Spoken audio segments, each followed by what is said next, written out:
자, 윤 대통령의 이 메시지, 구치소에서 옥중 메시지를 전하고 있는데요. 이 메시지가 점점 그 수위가 높아지고 있습니다. 바로 어제였죠. 국민의힘 투톱인 권영세 비대위원장과 권성동 원내대표 그리고 나경원 의원까지 함께 지도부가 윤 대통령을 직접 구치소에 찾아가서 접견을 했습니다. 자, 그런데 윤 대통령이 이런 발언을 한 것으로 전해지고 있습니다.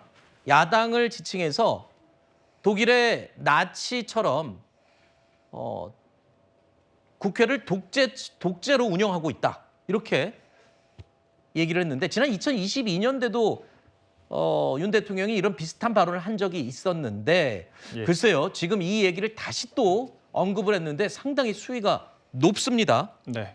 제가 좀 풀어서 설명을 드리자면 사실 자유민주주의 체제라는 것을 대표하는 어떤 책 서적 중에 열린 사회와 적들이라는 또 책이 있지 않습니까? 네. 민주주의라는 것이 어떤 자유민주주의 사회에서의 자정을 통한 어떤 체제 유지를 천명을 하고 있지만 역설적으로 선거제를 통해서 민주주의를 부정하는 사람들이 집권을 했을 때 체제 자체가 무너질 수도 있다는 위험성을 동시에 안고 있는 것이거든요. 그러니까 이에 대해서 민주당의 여러 행태들로 미루어 봤을 때 이런 것들이 걱정된다. 또 최근에 뭐 카톡 검열이라든지 여론조사 검열이라든지 행정부를 사실 여소야대 국면에서 이렇게까지 파괴할 수 있을 거라고는 상상도 못했던 것이거든요. 그런 측면에 대해서 위험성을 경고하는 것이다라고 생각을 하고 제 개인적으로도 발언 수위는 조금 강하다라고 생각을 했습니다. 그런데 지금 사실 제가 어제 민주당에서 발표한 공식 논평만을 봤을 때도 극우라는 표현, 내란수계라는 표현을 너무 일상적으로 사용하는 모습들이 좀 있었거든요. 그런데 네. 이 극우라는 것 자체가 이 극단적인 민족주의, 소위 파시즘에서 이 나치 세력으로부터 비롯된 표현 아니겠습니까?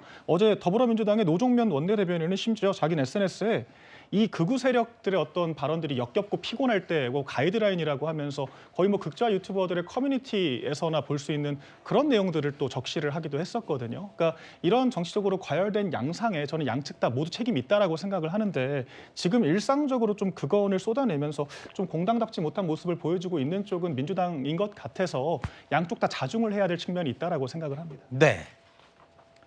자, 나경원 의원은 어제 윤 대통령 접견 이후에 기자들의 질문에 대해서 의회 독재 이야기를 하다 나온 것이다. 뭐 이렇게 말을 한 겁니다. 하지만 민주당에서 이 발언 때문에 이 반발이 심했습니다.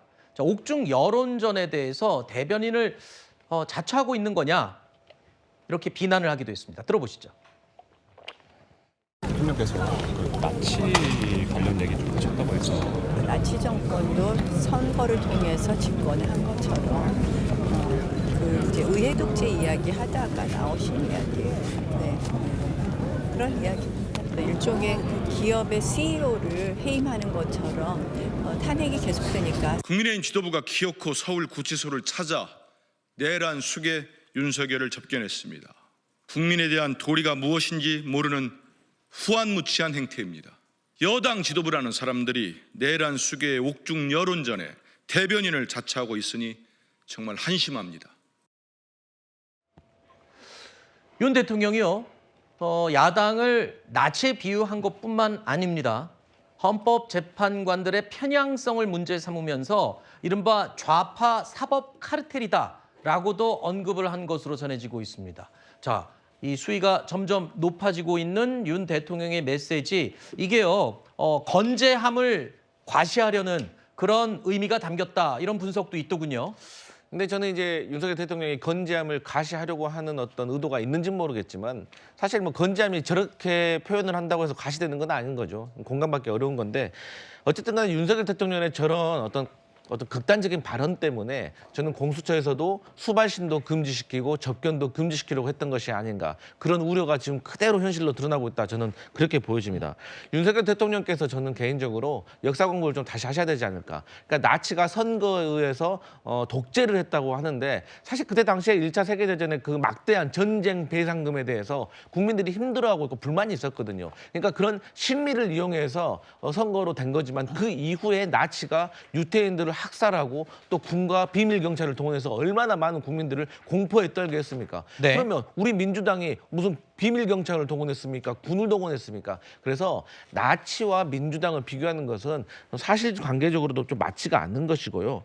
저는 국민의힘이 어쨌든 간에 윤석열 대통령과의 어떤 개인적인 인연 때문에 우리가 위로 차원에서 윤석열 대통령을 접견한다라고 해서 상당히 우려를 제가 금치 못하지 않았는데 그 이유가 그대로 드러난 겁니다. 어쨌든 간에 윤석열 대통령의 저런 극단적인 발언에 대해서 국민의힘의 대표격인 원내대표들도 듣고 나서 별다른 어떤 반대 표시가 없기 때문에 결국에는 국민들이 국민의힘 지도부가 윤석열 대통령의 비상계엄에 옹호를 하고 있고 탄핵에 반대하고 있고 이런 입장으로 돌아선 것이라고 국민들이 오해할 수 있기 때문에 저는 지금이라도 국민의힘 지도부가 이러한 윤석열 대통령의 극단적인 발언에 대해서 선을 긋고 또 태도 역시 그렇게 해야 된다 보여집니다. 네.